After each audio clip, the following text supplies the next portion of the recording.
ஆத்மா நமஸ்தே. இன்றைக்கான புத்தக வாசிப்பு சாப்டர் 39 பஞ்சீகரணம், பேஜ் நம்பர் 313. பஞ்ச மகாபூதங்களில் ஒவ்வொரு பூதத்தையும் மற்ற பூதங்களுடன் சேர்த்த பொழுது பஞ்சீகரணம் ஆயிற்று. எப்படியெனில், ஆகாசத்தை 2 பாகங்களாய் பாகித்து அதில் ஒரு பாகம் சமஷ்டி பாகமாயும் மற்றொரு பாகம் வியஷ்டி பாகமாயும் செய்ய வேண்டும். இவ்விதமாய் பிரதிபூதத்தையும் தனித்தனியே வெவ்வேறாக பாகிக்க வேண்டும். ஆகாசத்தினுடைய சமஷ்டி பாகம் ஞாதாவாயிற்று. வியஷ்டி பாகத்தை 4 பாகங்களாய் செய்து ஒவ்வொரு பாகத்தையும் தனித்தனி வாயுவுடன் சேர்த்த பொழுது மனதும், அக்னியுடன் சேர்த்த பொழுது புத்தியும், ஜலத்துடன் சேர்த்த பொழுது சித்தமும், பூமியுடன் சேர்த்த பொழுது அகங்காரமும் பிறந்தன. வாயுவை மேல் சொல்லியது போல் 2 பாகங்களாய் செய்து அதில் சமஷ்டி பாகம் வியானவாயுவாகவும் மற்ற வியஷ்டி பாகத்தை 4 பாகங்களாய் செய்து ஒரு பாகத்தை பூமியுடன் சேர்த்த பொழுது பிராணனும், ஜலத்துடன் சேர்த்த பொழுது அபானனும், அக்னியுடன் சேர்த்த பொழுது சமானனும், ஆகாயத்துடன் சேர்த்த பொழுது உதானனும் பிறந்தன. தேயுவை முன்போல் 2 பாகங்களாய் செய்து அதில் சமஷ்டி பாகத்தை சஷுவாகவும் மற்ற வியஷ்டி பாகமாகிய 4ஐயும் வாயுவுடன் சேர்த்த பொழுது துவக்கும், அதாவது தேக சர்மமும், ஆகாசத்துடன் சேர்த்த பொழுது ஸ்ரோத்திரமும், அதாவது செவியும், ஜலத்துடன் சேர்த்த பொழுது சிங்குவையும், அதாவது நாக்கும், பிருத்திவியுடன் சேர்த்த பிருத்திவினா பூமி, பிருத்திவியுடன் சேர்த்த பொழுது கிராணமும், அதாவது மூக்கும் பிறந்தன. அப்புவை 2 பாகங்களாய் செய்து அதில் சமஷ்டி பாகம் ரசேந்திரியாகவும் மற்ற வியஷ்டி பாகமாகிய 4ஐயும் பிருத்திவியுடன் சேர்த்த பொழுது கந்தமும், தேயுவுடன் சேர்த்த பொழுது ரூபமும், வாயுவுடன் சேர்த்த பொழுது பரிசமும், ஆகாசத்துடன் சேர்த்த பொழுது சப்தமும் பிறந்தன. பிருத்வி பூமியை 2 பாகங்களாய் செய்து அதில் சமஷ்டி வாயு விந்திரியமாகவும் மற்ற வியஷ்டி பாகம் 4ஐயும் அப்புவுடன் சேர்த்த பொழுது மர்மஸ்தானமும், தேயுவுடன் சேர்த்த பொழுது வாக்கும், வாயுவுடன் சேர்த்த பொழுது கைகளும், ஆகாசத்துடன் சேர்த்த பொழுது பாதங்களும், இவ்வேறாகவே 25 உண்டாயின. இவைகள் யாவும் ஆத்மாவை அறிய மாட்டா. ஆகையால் இவைகள் யாவும் ஜடம் என்று சொல்லப்படும். மேலும் இந்த பூத தேகம் மரித்தவுடனே இந்த தேகத்தில் இருக்கும் பஞ்ச பூதங்களும் அது தனித்தனியாய் அந்தந்த பூதங்களில் போய் சேர்ந்துவிடும்.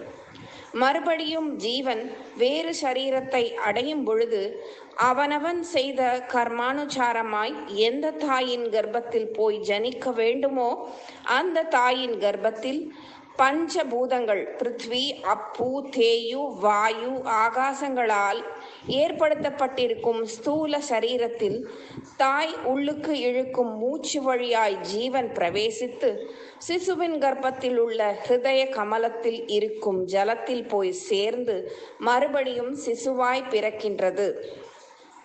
ஆத்மா ஞான சொரூபன் ஆகையால் சித்து என்று சொல்லப்படும். சாப்டர் 40 ஸ்தூல தேக பஞ்சீகரண அந்தகரணங்கள். இச்சரீரம் பிருத்வி, அப்பு, தேயு, வாயு, ஆகாசம் எனும் பஞ்சபூதங்களால் உண்டாக்கப்பட்டது. அதாவது அஸ்திகள், தோல், நரம்பு, ரோமம், மாம்சம் இவை 5ம் பிருத்திவியினுடைய அம்சம். மூத்திரம், கபம், ரத்தம், சுக்கிலம், வியர்வை இவ்5ம் ஜல அம்சம். பசி, ஆசை, நித்ரை அல்லது ஆலசியம், மோகம், மைதுனம், சம்போகம் இவை 5ம் அக்னி அம்சம். நடப்பது, அசைவது, எழுதுவது, கண்ணிமை கொட்டுவது, மூடுவது, திறப்பது இவைகள் வாயு அம்சம். காமம், குரோதம், லோபம், மோகம், பயம் இவ்5ம் ஆகாச அம்சம். மனம், புத்தி, சித்த, அகங்காரம் என்னும் இந்த 4ம் அந்தகரண சதுஷ்டயம். இதுவே அந்தரிந்திய, அதாவது உள் இந்திரியங்கள் என்று சொல்லப்படும்.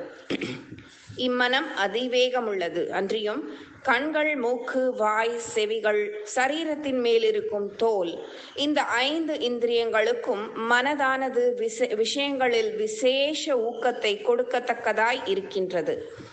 எப்படி என்றால், கண்கள் மூலமாக அழகையும், மூக்கின் மூலமாய் வாசனையும், வாயின் மூலமாய் ருசியையும், செவிகளின் மூலமாய் சப்தங்களையும், சரீரத்தின் மேலிருக்கும் தோல் மூலமாய் சீதோஷ்ணங்களையும் மனம் கிரகிக்கும். இந்த இந்திரியங்களுடன் மனம் சேராவிட்டால் எதையும் அறிவதற்கும் இந்திரியங்களுக்கு சக்தி இராது. ஆதலால் விஷயங்களின் இச்சையை உண்டாக்குவதற்கு மனதே காரணமாய் இருக்கின்றன.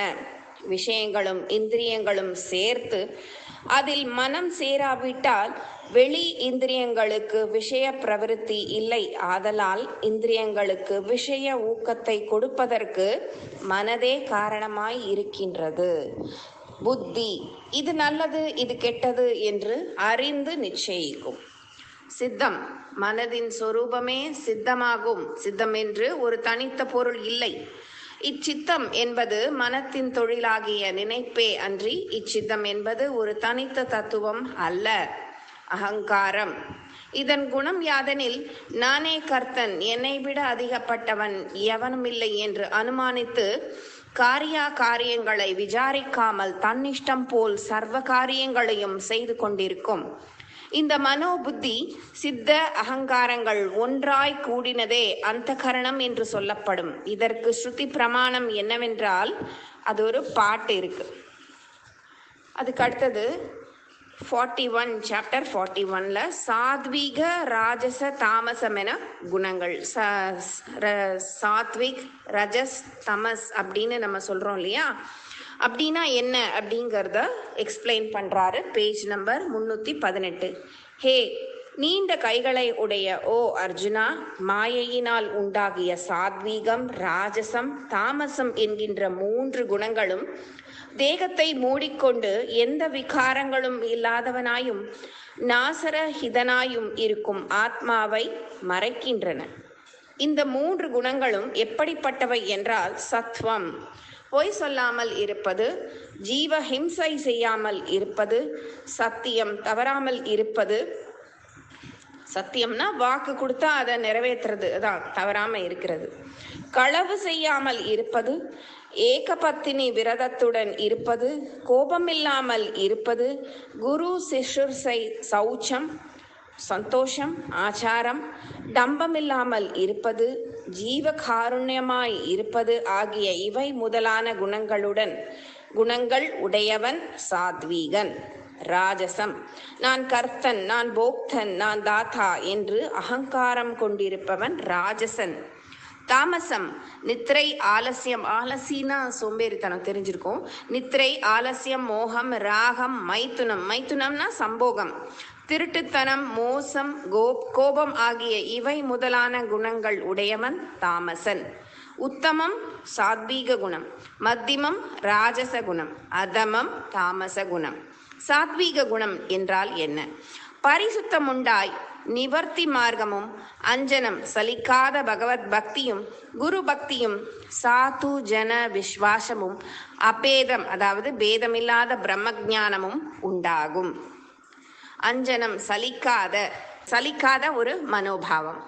ராஜச குணம் பிரவர்த்தி மார்க்கமும் அதாவது காமிய கர்ம நிஷ்டானமும், அதன் சம்பந்தமான தேவதா உபாசனைகள் முதலானவைகளை உண்டாக்கும். தாமச குணம் ஈஸ்வரன் இல்லை எனும் நாஸ்திக புத்தியும், துர் அகங்காரமும், அவிவேக அந்தகாரமும், அந்தகாரம்னா இருள் உண்டாக்குவதே ஆகும்.